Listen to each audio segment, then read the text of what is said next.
ایک غار ہے جو صدیوں سے بند ہے، اندر چند نوجوان سوئے ہوئے ہیں۔ وقت گزر چکا ہے، نسلیں بدل گئی،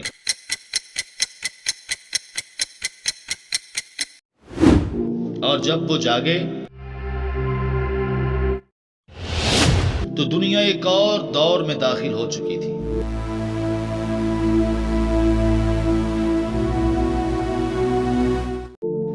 یہ کہانی ہے اصحاب کہف کی، وہ نوجوان جو ایمان کے لیے اپنی جانیں قربان کرنے نکلے۔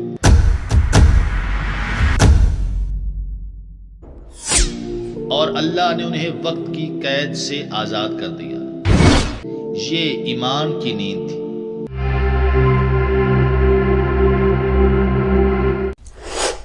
ایک قدیم شہر پہاڑوں کے درمیان آباد، مجسموں اور بتوں سے بھرا ہوا۔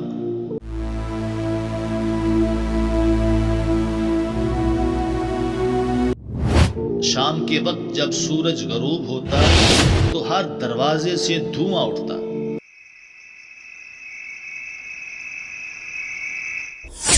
لوگ بتوں کے سامنے سجدہ کرتے، دیوتاؤں کے نام پر قربانیاں دیتے، اور ان سب پر حکومت کرتا ایک جابر بادشاہ دقیانوس، طاقتور، مغرور، خود کو خدا کہلوانے والا۔ ہر دروازے پر اس کا نام کندہ تھا۔ جو اس کے سامنے جھکتا نہیں تھا اس کے لیے قید، آگ یا تلوار تھی۔ لیکن اسی اندھیرے میں چند دل جاگ اٹھے، کچھ نوجوان جو محلوں، دولت اور آسائش کے مالک تھے۔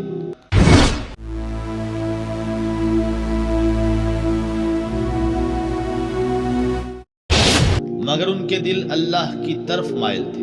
وہ سرگوشی میں ایک دوسرے سے کہنے لگے، کیا تمہیں نہیں لگتا کہ یہ سب باطل ہے؟ ہمارا رب ایک ہے، وہ جو آسمانوں اور زمین کا خالق ہے۔ ایمان کی پہلی چنگاری بھڑک چکی تھی۔ رات کے وقت وہ خفیہ طور پر ایک پہاڑ کے قریب جمع ہوتے۔ ہلکی چاندنی میں ان کی آنکھوں میں روشنی تھی اور لبوں پر اللہ کا ذکر۔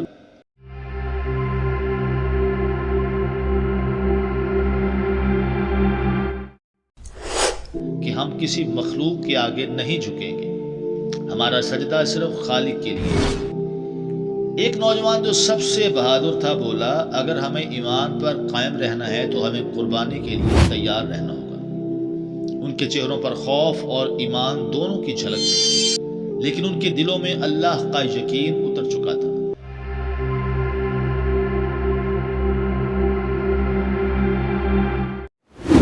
دربار میں خبر پہنچی کہ چند نوجوان بتوں کی توہین کر رہے ہیں۔ غصے سے دقیانوس چیخا، انہیں میرے سامنے لاؤ۔ شاہی دربار، سونا چاندی، سپاہی اور مجسمے، اور درمیان میں وہ نوجوان، ایمان سے روشن چہرے۔ بادشاہ بلند آواز میں بولا، کیا تم میرے خدا ہونے کا انکار کرتے ہو؟ پھر ایک نوجوان آگے بڑھا، ہمارا رب وہ ہے جو تمہیں اور ہمیں پیدا کرنے والا ہے، ہم کسی جھوٹے خدا کو نہیں مانیں گے۔ دربار میں سناٹا چھا گیا۔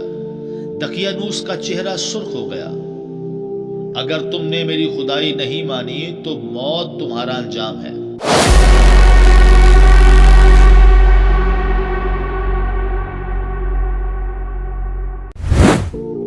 وہ نوجوان بولے، ہم موت سے نہیں ڈرتے، کیونکہ ہمارا رب زندہ ہے، وہی ہمیں مارے گا اور وہی دوبارہ زندہ کرے گا۔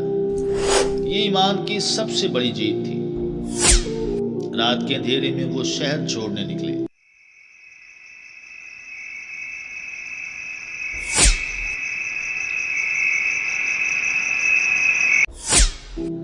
آسمان پر ستارے چمک رہے تھے، پیچھے سپاہی تعاقب میں تھے۔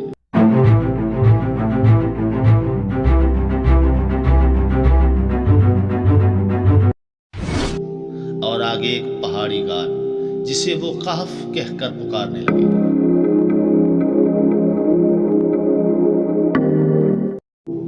ان کے ساتھ ایک کتا بھی تھا، قطمیر، وفاداری کی علامت، جو ان کے قدموں کے ساتھ ساتھ چل رہا تھا۔ غار کے دہانے پر پہنچ کے انہوں نے دعا کی، اے ہمارے رب، ہمیں اپنی طرف سے رحمت عطا فرما اور ہمارا معاملہ درست کر دے۔ پھر وہ زمین پر بیٹھ گئے اور ایک پرسکون نیند نے انہیں گھیر لیا۔ دنیا آگے بڑھ گئی لیکن وقت رک گیا۔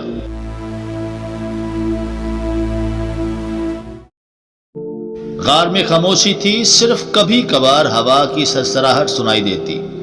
اللہ نے سورج کو حکم دیا جب طلوع ہو تو شعاعیں غار کے دہانے سے ذرا ہٹ کر گزریں تاکہ روشنی ان پر پڑے مگر تپش نہ پہنچے۔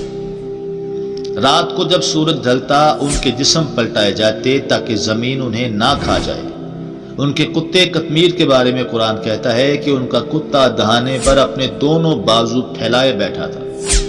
وقت گزرتا گیا، نسلیں بدل گئیں،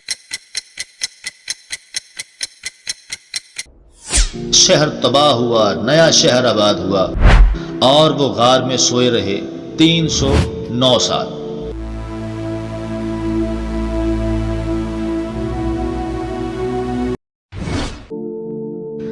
ایک دن اللہ کے حکم سے ان کی آنکھیں کھلی۔ پہاڑ کے اوپر سورج کی روشنی پھوٹ رہی تھی۔ ایک نے آنکھیں مل کر کہا، ہم کتنی دیر سوئے رہے؟ دوسرے نے کہا، شاید ایک دن یا کچھ گھنٹے۔ انہوں نے فیصلہ کیا کہ اللہ بہتر جانتا ہے، چلو کوئی کھانا لے آؤ، مگر احتیاط سے کہیں کوئی پہچان نہ لے۔ انہیں کیا معلوم کہ دنیا 3 صدیوں آگے جا چکی تھی۔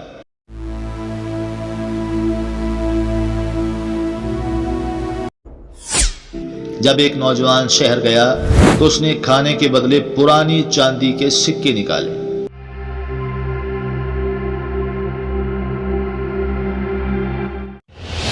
دکاندار حیران رہ گیا، یہ سکے تو ہمارے باپ دادا کے زمانے کے ہیں۔ شہر میں شور مچ گیا، 300 سال پہلے غائب ہونے والے نوجوان واپس آ گئے ہیں۔ نیا بادشاہ ایک مومن خود آیا، اس نے غار میں جھانکا، یہ وہی لوگ ہیں جنہیں اللہ نے اپنی نشانی بنایا تھا۔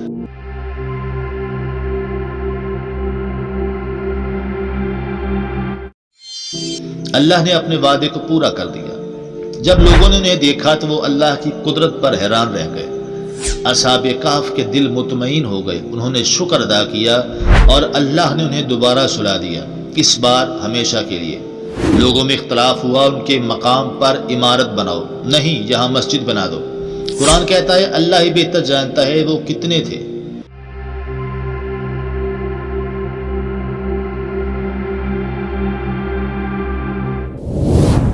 یہ کہانی صرف ماضی کی نہیں بلکہ ہر اس دل کی ہے جو ایمان کے لیے دنیا سے لڑتا ہے۔ اصحاب کہف ہمیں سکھاتے ہیں کہ ایمان کے راستے پر اکیلا ہونا بھی کامیابی ہے۔ وقت ایمان کو شکست نہیں دے سکتا، اور جو اللہ پر بھروسہ رکھے اللہ اسے وقت کی قید سے آزاد کر دیتا ہے۔ یہ تھے اصحاب کہف، ایمان، صبر اور قربانی کی وہ نشانی جسے قرآن نے ہمیشہ کے لیے زندہ کر دیا۔ ناظرین، یہ ویڈیو آپ کو پسند آئی ہے تو اس کو لائک کر دیں، چینل پر نہیں ہے تو سبسکرائب کریں۔ ہم اس چینل اسماعیل اسلامک ورلڈ پر آپ کے لیے اسی طرح کی اسلامک ویڈیوز لے کر آتے ہیں۔